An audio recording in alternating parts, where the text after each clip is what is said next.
तुम्ही पाहत आहात MCN न्यूज मराठी। आंतरराष्ट्रीय योग दिनाला अवघे 75 दिवस बाकी असताना योगाचा प्रचार प्रसार व्हावा या दृष्टिकोनातून आयुष मंत्रालयाच्या वतीने 7 एप्रिल रोजी लोणार येथे योग महोत्सवाचे आयोजन करण्यात आले आहे। या योग साधनेमध्ये नागरिकांनी सहभागी व्हावे असे आवाहन केंद्रीय आयुष मंत्री प्रतापराव जाधव यांनी बुलढाणा येथे घेतलेल्या पत्रकार परिषदेत केले आहे। योग साधना ही भारतीय संस्कृतीतील एक प्राचीन आणि महान परंपरा आहे, जी केवळ शारीरिक व्यायाम नसून शरीर, मन आणि आत्मा यांच्यातील सुसंवाद साधणारी एक जीवनशैली आहे। त्यामुळे जागतिक स्तरावरही योग साधनेचा स्वीकार केला जात आहे। 21 जून 2015 रोजी पहिला आंतरराष्ट्रीय योग दिवस जगभर साजरा करण्यात आला। 21 जून 2026 ला 12वा योग दिन साजरा केला जाणार आहे। त्या पार्श्वभूमीवर आयुष मंत्रालयाच्या वतीने 100 दिवसाचे योग महोत्सव 2026 कार्यक्रमाचे आयोजन करण्यात आले आहे।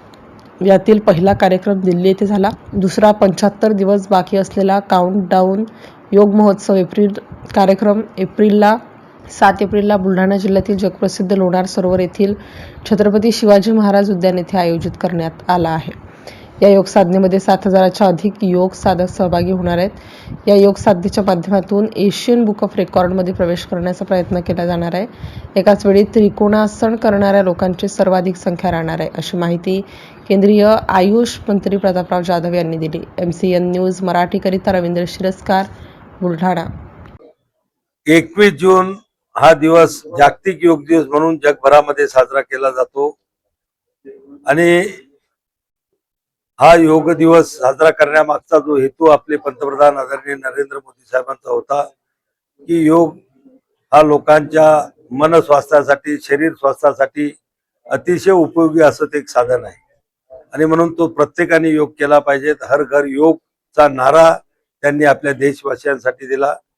आज 21 जूनला जो कार्यक्रम होतो त्याचा 100 दिवस अगोदर काउंटडाऊन कार्यक्रम म्हणजे त्या 100व्या दिवसाची प्रचार आणि प्रसार करण्याचं काम आमचं मंत्रालय त्या ठिकाणी करतं। आमचं जे राष्ट्रीय मोरारजी देसाई योग संस्थान जे आहे त्याच्या माध्यमातून आम्ही 4 मुख्य कार्यक्रम या काउंटडाऊन मध्ये करतो। एक 21 जूनच्या 100 दिवस अगोदर, दुसरा 75 दिवस, तिसरा 50 दिवस अगोदर आणि चौथा 25 दिवस अगोदर। तर त्यातला पहिला 100 दिवस अगोदरचा कार्यक्रम उद्घाटनाचा दिल्लीमध्ये झाला। आता 75 दिवसाचा कार्यक्रम 7 एप्रिल रोजी आपल्या बुलढाणा जिल्ह्यातील जगप्रसिद्ध लोणारच्या खाऱ्या पाण्याचं जे सरोवर आहे त्या सरोवराच्या काठावरती आपण हा घेणार आहोत। या योगामध्ये जवळपास 6 ते 7 हजार लोक सहभागी होणार आहेत।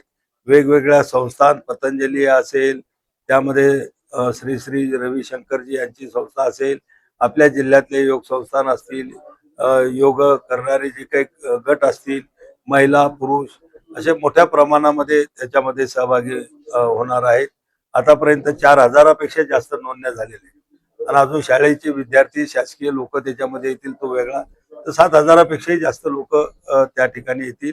हा याच्यामध्ये 2 हेतू आम्ही ठेवलेले आहेत की योगाचा प्रचार आणि प्रसार आणि त्याचसोबत आपल्या बुलढाणा जिल्ह्यातल्या जगप्रसिद्ध असणाऱ्या खाऱ्या पाण्याच्या सरोवराचा सुद्धा लोकांपुढे त्याचं नाव जावं, की त्याची प्रसिद्धी व्हावी।